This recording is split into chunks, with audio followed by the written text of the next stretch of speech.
হে everyone, good morning. দীপুস ব্লগে আপনাদের সবাইকে ওয়েলকাম। এখন বাজে ওই সকাল 9:30 মতন, আর আমি বসে গেছি সবজি কাটতে। এখন দেখো আলু কেটে নিচ্ছি।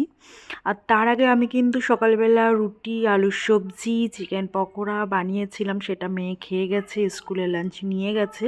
ওকে স্কুলে পাঠিয়ে দেওয়ার পরে আমি চলে এসেছি কিচেনে। আমার কিন্তু একটাও বাসি কাজ এদিকে করা হয়নি, যেহেতু আমার এখান থেকে বরের জন্য খাবার যায়, তো একজন আসবে নিতে খাবার, সেই জন্য একটু তাড়াহুড়োই করছিলাম যে আগে রান্নাবান্না করে নিই, তারপরে হচ্ছে বাসি কাজ করব। বাসি কাজ বলতে সেরকম কিছুই না, শুধু ঘরটা ঝাড়ু লাগাতে হবে, বিছানাটা তুলতে হবে, ব্যাস।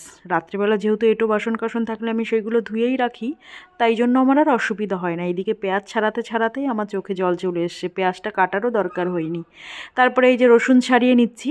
তো আজকে রান্না হবে হচ্ছে উচ্ছে ভাজা আর মাংস, আর সঙ্গে হচ্ছে পালং শাক মাছের মাথা দিয়ে। তো যাই হোক, এইদিকে উচ্ছে ভাজাটা বসিয়ে দিয়েছি।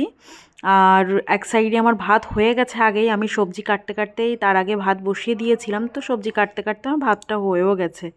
এইদিকে মিক্সিং বলে দিয়ে দিচ্ছি মশলা, তো সেটা যথারীতি পেস্ট করে নিলাম। আর এখন উচ্ছে ভাজাটা হয়ে গেছে, এখন তুলে নিচ্ছি উচ্ছে ভাজাটা।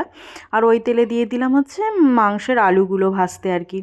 তো মাংসর আলুগুলো ভাজতে ভাজতে আমি এইদিকে পেঁয়াজটা কুচি কুচি করে নিচ্ছি। এখন আর নিচে বসতে ইচ্ছা করছে না, তাই চাকু দিয়েই কাজ চালাচ্ছি। এরম না যে আমি চাকু দিয়ে পারি না, পারি, কিন্তু আমার মনে হয় একটু তাড়াতাড়ি হয় আমার বটিতেই চাকুর থেকে। তো যাই হোক, এইদিকে পালং শাক কটা ছাড়িয়ে নিচ্ছি, মাছের মাথা দিয়ে পালং শাক রান্না হবে। তো পালং শাক আমাদের কলকাতাতে দেখো মানে গোড়া সমেত বিক্রি হয়, এখানে শুধু পাতা ছিঁড়ে ছিঁড়ে বিক্রি করে। তো সেই আর কি। আর এদিকে আলু ভাজা হয়ে গেছে, আর এবার ভেজে নেব মাছের মাথা। তো যাই হোক, এদিকে মাছের ভাতাটাও কমপ্লিট হয়ে গেছে ভাজা, আর এবার মাংসটা বসাবো, তাই চিনি দিচ্ছি। দেখো, চিনি দেওয়ার জন্য এত বড় একটা ড্রাম বের করে নিয়ে চলে এসেছি। যাই হোক, এইদিকে মশলা টশলা সবই দিয়ে দিলাম। এখন একটু মশলাটা নেড়ে নেব, মানে আর কি ভেজে নেব। আরও বাদবাকি মশলা যা ছিল সবই দিয়ে দিলাম। আর এই যে ধনিয়ার গুঁড়ো দিচ্ছি প্যাকেট থেকে, যেহেতু এর যে ডিব্বাটা সেটা ভরে গেছে পাউডারে, আর ধরছিল না, তাই প্যাকেটটা এমনিই রেখেছি যে প্যাকেটটা থেকে আগে শেষ করব, তারপরে হচ্ছে ডিব্বাটা থেকে নেব। যাই হোক, এইদিকে মাংস কষাতে দিয়েছি, আর এই যে পালং শাকগুলো ধুয়ে নিচ্ছি। তো এখানে পালং শাক গোড়া সমেত দেয় না বলে একটু ধুলোবাড়িটা কমই আর কি হয়, পরিষ্কারই থাকে, তারপরেও ধুতে হয়, শাক বলে কথা। মানে সব জিনিসই তো ধুয়ে খেতে হয়, শাক শুধু না, সবজি সবই ধুয়ে খেতে হয়। তো সেই জন্য আর কি 2-3 বার করে ভালো করে ধুয়ে নিচ্ছিলাম। আর এদিকে মাংসটা একটু নাড়িয়ে নিলাম যাতে নিচেটা ধরে না যায়। এদিকে মাংসটা কষতে কষতে চলে এসেছি আমি বেডরুমে। এসেই প্রথমে বিছানাটা তুলে নিচ্ছি, যেহেতু সকালবেলা উঠেই রান্নার চাপ থাকে, তো আজকে আর বিছানাটা তুলতে পারিনি। এইদিকে দেখো, কিছু জামা কাপড় খাটের পর কালকে ধুয়ে রেখেছিলাম, সেগুলো আর ভাঁজ করার সময় পাইনি। সারাদিন কিন্তু বসেই থাকি, তারপরেও শীতে ঘরে আসতে ইচ্ছা করে না, সবসময় ছাদের উপর থাকি, এই জন্য আর কি নিচের কাজগুলো সেরকম একটা হয়ে ওঠে না। তো এদিকে বিছানাটা তুলে তাড়াতাড়ি করে ঘরটা ঝাড় দিয়ে দিচ্ছি, যেহেতু যে খাবার নিতে আসবে, তো সে বেরিয়ে গেছে আর কি। জানি না কতটা কি করতে পারবো, তো তারপরেও চেষ্টা করব সব কিছুরই দেওয়ার, যেহেতু 2 টাইম খাবার খাবে। তো এই জন্য শাকও দেবো, উচ্ছে ভাজিও দেবো, মাংসও দেবো, রুটিও দেবো, ভাতও দেবো, সবই দেবো। তো এর মধ্যে ঝটপট করে ঘরটা ঝাড় দিয়ে হাতটা ধুয়ে নিয়ে চলে এসেছি কিচেনে। আর কিচেনে এসেই প্রথমে আটাটা মেখে নিয়েছি, আর এখন এক এক করে বেলে নেব। যেহেতু রুটিটা তো খাবে রাতে, আর দুপুরবেলার জন্য ভাত, তো এই জন্য রুটিটাই আগে করে নিচ্ছি, যেহেতু ভাত হয়ে গেছে। আর এক সাইডে কিন্তু মাংস হচ্ছে, এখনও হয়নি, তো আগেই রুটিটা করে নিই, পরে শাকের তরকারিটা করে নেব। যদি টাইম না থাকে তাহলে এই কটাই দিয়ে দেবো, উনি যদি চলে আসে, আর যদি না আসে তাহলে তো শাকও দিয়ে দেবো। তো যাই হোক, এদিকে সকালে কিছু পকোড়া করেছিলাম, আর এটা একটু কম ফ্রাই করে রেখেছি, যেহেতু এটা পরে খাবো। এখন ফ্রিজে রেখে দেবো এটা। যদিও কেউ চায় তো ডিপ ফ্রিজ করে রাখতে পারে, কিন্তু আমি আর ডিপ ফ্রিজ করে রাখবো না, আমি এমনি নর্মালেই রাখবো।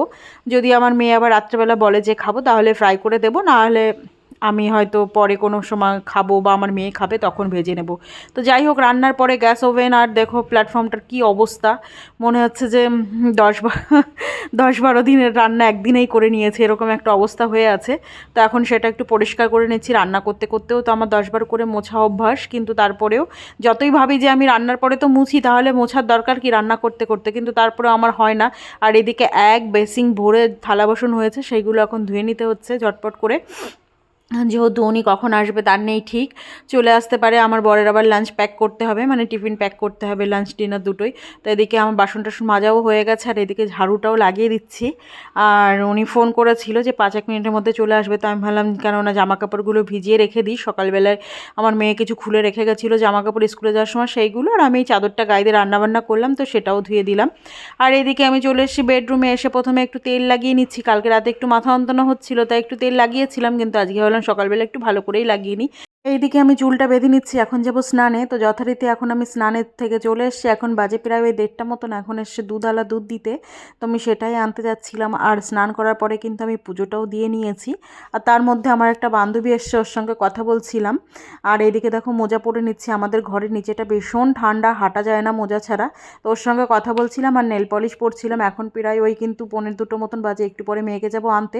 তার আগে বলি, আমার কপাল দিয়ে দেখো কিছু পিম্পল মতন বেরিয়েছে, এইগুলো হচ্ছে মশায় কামড়ে কামড়ে এরম করেছে। তো মেয়েকে স্কুলে আনতে যাব, তার আগে যাব মেডিকেলে একটা গুড নাইট অয়েল নিতে। তো আজকে রাস্তাটা একদম খালি, কোনো গরু নেই।